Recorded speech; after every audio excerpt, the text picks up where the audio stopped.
Welcome to butterfly movies. நம்ம சேனலுக்கு புதுசாக இருந்தால் லைக் பண்ணி சப்ஸ்கிரைப் பண்ணிக்கோங்க. வாங்க வீடியோக்குள்ளே போகலாம். இன்றைக்கி நம்ம பார்க்க போகிற மூவி ஃபேமிலி ஸ்விட்ச். 2023 ரிலீஸ் ஆன காமெடி மூவி. படத்தோட ஸ்டார்டிங் சீனில் வாக்கர் ஃபேமிலியை காட்டுறாங்க. இவன் தான் இந்த படத்தோட ஹீரோ. பேர் பில். பில் அவனோட சிங்கிங் கரியரில் பெரிய ஆளாக வரணும்னு ட்ரை பண்ணுவான், ஆனால் முடியாது. பில்லோட ஒய்ஃப் பேர் ஜெஸ், ஒரு ஆர்கிடெக்ட். இவங்க ரெண்டு பேருக்கும் ஒரு பையன் ஒரு பொண்ணு இருப்பாங்க. பையனோட பேர் வயட். இவன் ஒரு புத்திசாலி. எந்த ஒரு கேள்வி கேட்டாலும் டக்குன்னு பதில் சொல்லுவான். இவங்க பொண்ணோட பேர் சிசி. இவளோட எய்ம் என்ன, ஃபுட்பால் கேமில் நேஷனல் பிளேயராக விளையாடணுன்றது தான். இவங்க ரொம்ப நாளாக ஒரு ஃபேமிலியாக டைம் ஸ்பெண்ட் பண்ணாதனால ஒரு சின்ன வெக்கேஷனுக்கு பிளான் பண்ணியிருப்பாங்க. கட் பண்ண நெக்ஸ்ட் சீனில் வயட் அவனோட ஹை ஸ்கூலில் புலி பண்ணுற பையனுக்காக பயந்துக்கிட்டு போகிறான். வயட் அங்கே இருக்கிற ஏரியானாவை பார்த்த உடனே அவன் அழகில் மயங்கிடுவான். இது அந்த புலி பையன் பார்த்த உடனே வயட்டை கிண்டல் பண்ணுவான். உடனே வயட் அங்கேருந்து கிளம்பி வந்துடுவான். பில் அவனோட ஸ்டூடெண்ட்ஸ்க்கு மியூசிக் சொல்லி கொடுக்கும்போது அவனோட ஃப்ரெண்ட்ஸ் வந்து ஒரு குட் நியூஸ் சொல்லுவாங்க. என்னன்னா, பில்லோட ஃப்ரெண்ட்ஸுக்கும் ஒரு மியூசிக் கான்சர்ட்டில் பாடுறதுக்கு சான்ஸ் கிடைச்சிருக்கும். கட் பண்ண நெக்ஸ்ட் சீனில் ஜெஸ் அவளுடைய ஆஃபீஸுக்கு வந்து அவளோட பாஸ் மொட்டை மண்டையை அவளுக்கு ஒரு புது ப்ராஜெக்ட் ப்ரெசன்டேஷன் கொடுத்துருவான். இங்கே ஸ்கூலில் ஃபுட்பால் கேமில் சிசி நல்ல விளையாடினால அவளோட கோச் நேஷனல் செலெக்ஷனுக்கு ரெக்கமெண்ட் பண்ணுவாங்க.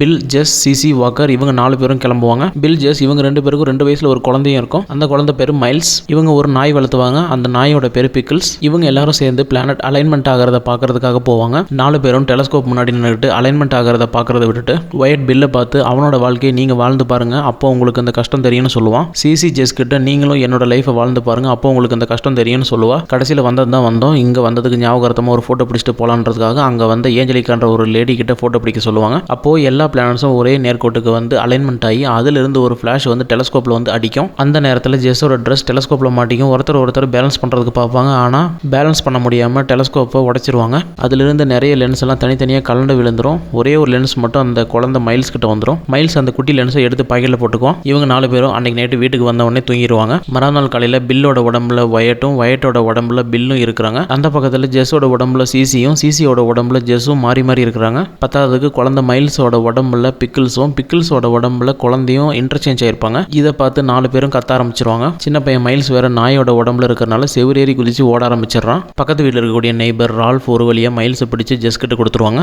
ஜெஸ் ரால்ஃப் கிட்ட அவங்க இல்லாத போது குழந்தையும் நாயும் பார்த்துக்க சொல்லி கேட்பாங்க. அதுக்கு ரால்ஃப் ஓகே சொல்லிடுவான். கடைசியில் இவங்க பாடி சுவிட்ச் ஆனதுக்கு அந்த டெலஸ்கோப் தான் காரணம்னு தெரிஞ்சுக்கிட்டு அங்கே போவாங்க. இவங்க உடச்சிட்டு வந்த அந்த டெலஸ்கோப் ரிப்பேர் பண்ணுறதுக்கே 1 வாரத்துக்கு மேலே ஆகும்னு சொல்லி அங்கே ரிப்பேர் பண்ணுறவங்க சொல்லிடுவாங்க. இந்த அலைன்மெண்ட் முடிகிறதுக்குள்ள அவங்க கேட்ட வரதை திரும்ப கேட்டால் தான் அவங்களுடைய பழைய உடம்பு அவங்களுக்கு கிடைக்கும்னு சொல்லி அவங்களுக்கு தெரியும். அதனால அந்த டெலஸ்கோப்பை ரிப்பேர் பண்ணுறவங்களுக்கு லஞ்சம் கொடுத்து 2 நாள்ல வேலையை முடிக்க சொல்லுவாங்க. மறுநாள் ஜெஸ்ஸுக்கு ஒரு ப்ராஜெக்ட் ப்ரெசன்டேஷன் இருக்கும். இப்போ தான் ஜெஸ்ஸோட உடம்புல சிசி இருக்கிறால, அதுதான் பெரிய ப்ராப்ளம். சிசிக்கு ஃபுட்பாலை பற்றி மட்டும் தான் தெரியும். சிசி அங்கே வந்து ப்ராஜெக்ட் ப்ரெசன்டேஷனில் பயங்கரமாக சொதப்பிடுவா. இங்கே ஹை ஸ்கூலுக்கு வந்தால் சிசியோட உடம்புல ஜெஸ் தானே இருக்கிறது. அதனால ஜெஸ் ஃபுட்பாலில் பிளேயர்ஸ் பாஸ் பண்ணுற பாலை கையில் பிடிச்சிருவா. அதனால ரெஃப்ரி ஃபவுல் கொடுத்துருவாங்க. ஆப்போசிட் டீம் அதுக்கப்புறமா ஒரு கோல் போட்டுருவாங்க. சிசியோட டீமும் ஒரு கோல் போட பாயிண்ட்ஸ் ஈக்குவல் ஆகிடும். அந்த நேரத்தில் ஜெஸ்ஸோட உடம்புல இருக்கக்கூடிய சிசி அவங்களோட டீமுக்கு ஒரு சீக்ரெட் சொல்லித்தர. அந்த நேரத்தில் ஆப்போசிட் டீம்ல இருக்க ஒரு பொண்ணுக்கு காலில் அடிபட்டுருது. சிசியோட உடம்புல இருக்க ஜெஸ் கோல் போடாம அடிப்பட்ட பொண்ணுக்கு ஹெல்ப் பண்ணுவா. இந்த விஷயத்தை நேஷனல் பிளேயர்ஸ்க்கு செலக்ட் பண்ண வந்தவர் நோட் பண்றாரு. நெக்ஸ்ட் சீன்ல ஒயிட் உடம்புல இருக்க பில்லுக்கு ஸ்காலர்ஷிப் இன்டர்வியூ நடக்குது.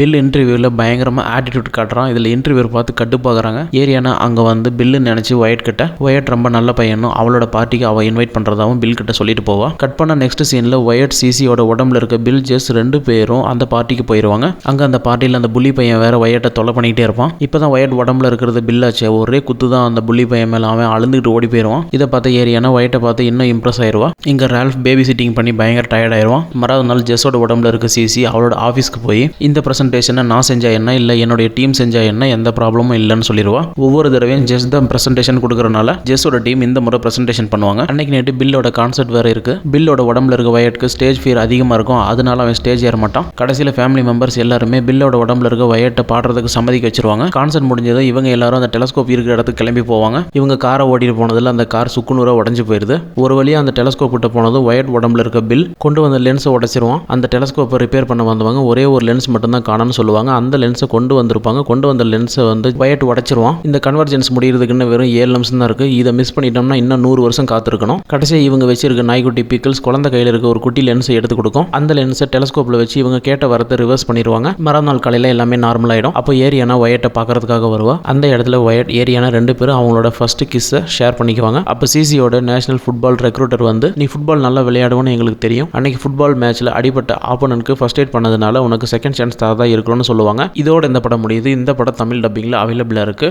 இந்த மூவி ஒரு one time watchable feel good movie. Thank you.